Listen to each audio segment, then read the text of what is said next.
c'est quoi les éléments que tu vas aborder avec nous autres cette journée-là? Pourquoi quelqu'un prendrait le temps de se déplacer? Moi, je suis conseiller, j'en ai déjà par-dessus la tête, mais là, tu me demandes de venir prendre une après-midi ou une journée complète pour venir écouter Sonia en fin de journée.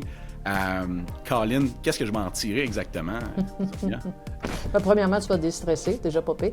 Mais un peu ce dont je t'ai parlé, mais avec beaucoup plus de structure. Mon but, c'est vraiment de vous prendre par la main, puis de vous amener avec moi dans le merveilleux monde du stress. Parce que quand on comprend, c'est ça que je te dis, quand on comprend pas, on stresse. Mais moi, je vais te l'expliquer, là, je vais prendre les morceaux de puzzle, puis je vais les mettre à la bonne place, puis à la fin, tu vas comprendre exactement pourquoi toi-même, tu prends des décisions bizarres ou tu offres, ça se peut t'offres des solutions bizarres à ton client si toi, tu es sous stress. Je vais vous parler d'une étude qui a été faite chez des, comment tu dis ça, brokers en français, là, vous autres à la bourse. Non, à la bourse, là, les gars qui travaillent à la bourse, là, qui font les courtiers. Merci, les courtiers à la bourse. Moi, j'ai un collègue qui les a étudiés pendant qu'il était stressé. Ça prend pas des bonnes décisions, puis ça coûte de l'argent à du monde. Fait que je vais répondre, je vais parler de ça.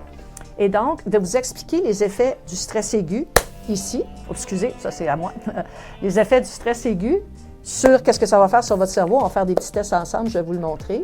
Puis les effets du stress chronique pour que vous soyez capable de faire la part des choses. Puis vous donner des petits trucs pour, premièrement, reconnaître. Moi, quand je suis stressée, comme je te dis, je ne prends pas les mêmes décisions que quand je ne suis pas stressée.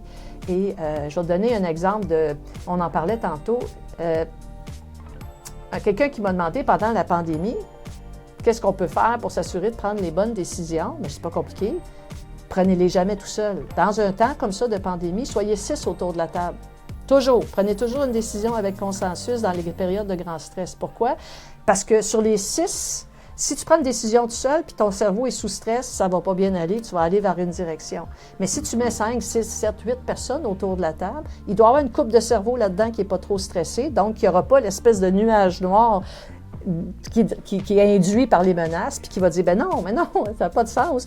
Et donc, tu risques de ramener. Moi, pendant la pandémie, par exemple, je voulais m'acheter une maison, je n'ai pris aucune décision sans avoir le conseil de beaucoup de gens parce que je savais que je n'allais pas nécessairement prendre la bonne décision.